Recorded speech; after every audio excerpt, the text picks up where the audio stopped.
Hello everyone, my name is Nick and today I'm going to teach you how to do no comply body varial in 2 different ways.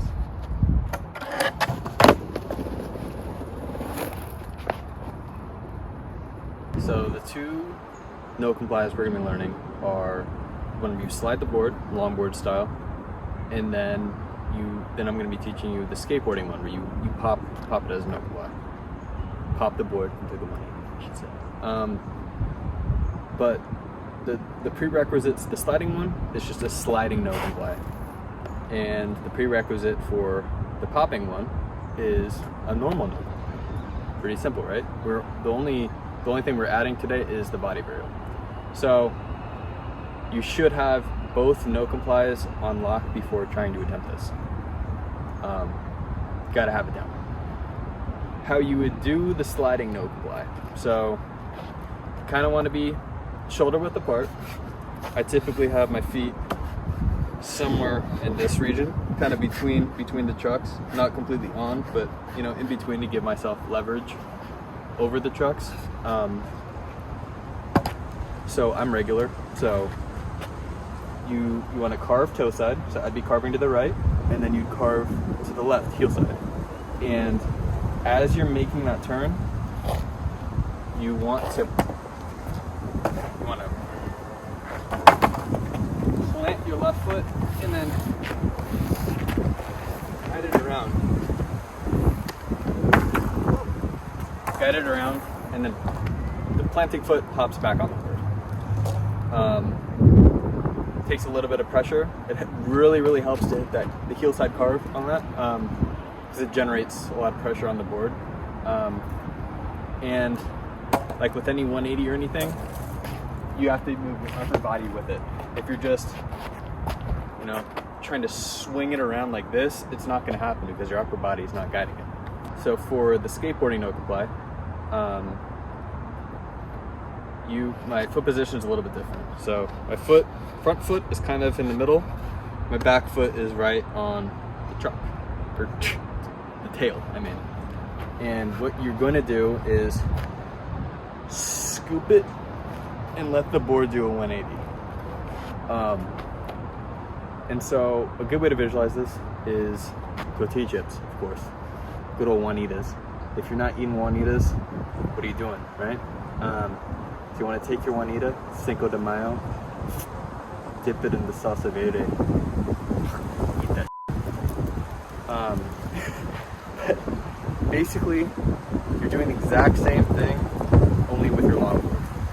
You're taking your Juanita, you're scooping it into the salsa, and landing back on it. And like with the first no comply you plant with your left foot on the ground, bring it around, and your upper body moves with you. Okay. If you're first learning how to do a no comply, it's a lot easier to be on the ground, or not on the ground, just stationary, and just practice your dipping.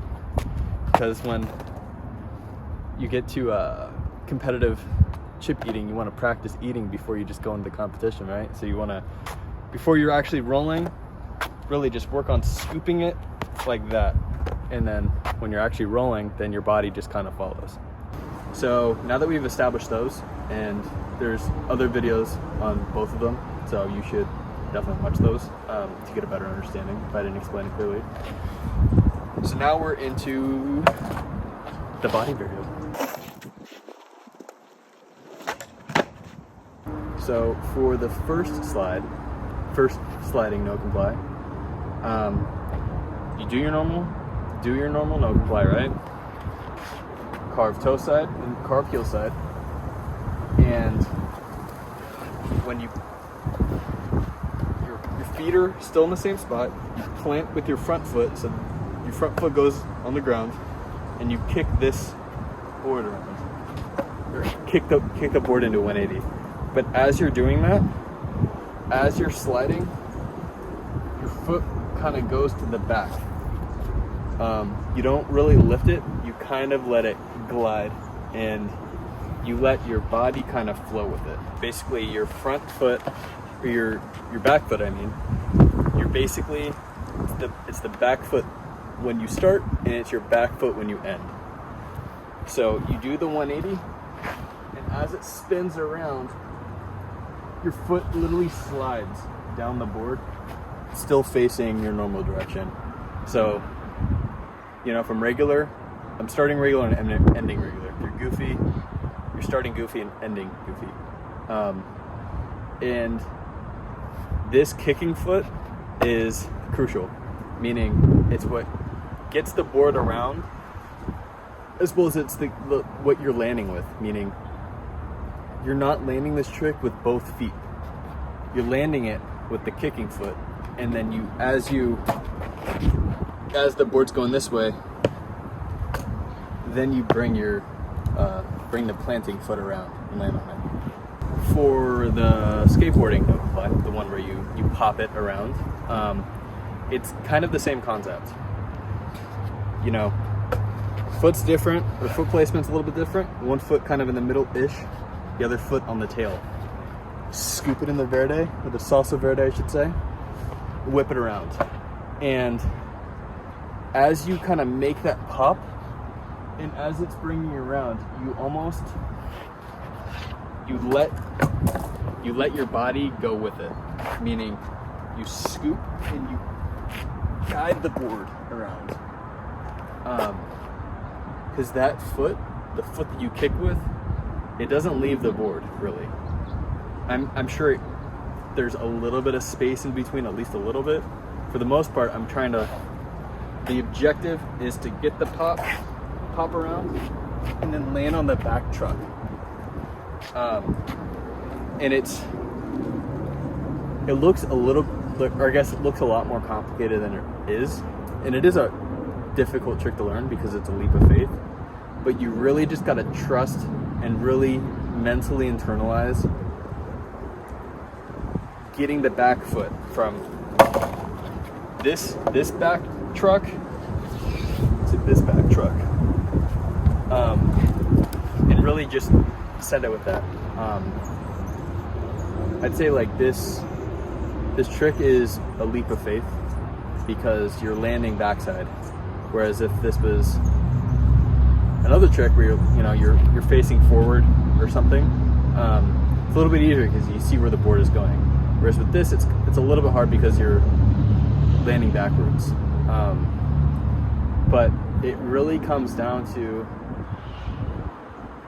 letting your body flow with the board, as well as it's all in that kicking foot. Not the planting foot, the kicking foot, the foot that always sticks with the board. And really aim to hit the back. It definitely helps to have some speed going into this. Not too much, but just a little bit, because if you're only going 1 mile an hour, it's gonna be extremely hard to be able to kick the board around or something like that. I'd say you need more speed with the no comply that you have to slide versus the no comply where you have to kick or pop. The popping one you can go a little bit slower, but it's still a little bit of speed helps. As well as, this is a slight incline, so skating on an incline helps when you're doing sliding tricks. Variations. I forgot to mention that it is extremely important to put all of your weight on your planted foot. Push with your back foot, but all of your weight should be on your planted foot on the ground. So that way it de-weights the board in order to get a 180. If you have any questions, leave a comment below. I'll try to answer them as best as I can. It's possible I didn't explain everything thoroughly, so please ask questions, ask away. This is a more advanced trick, and this is longboarding, so stuff takes time, or you could learn it fast. But I'd say be patient, be persistent. You'll get consistent over time. I might hear rhyming. Remember to wear your helmet, wear gloves if you got them. Helmet will save your life, but gloves will save you every other time. Have a great day. Hope this helped. See ya later.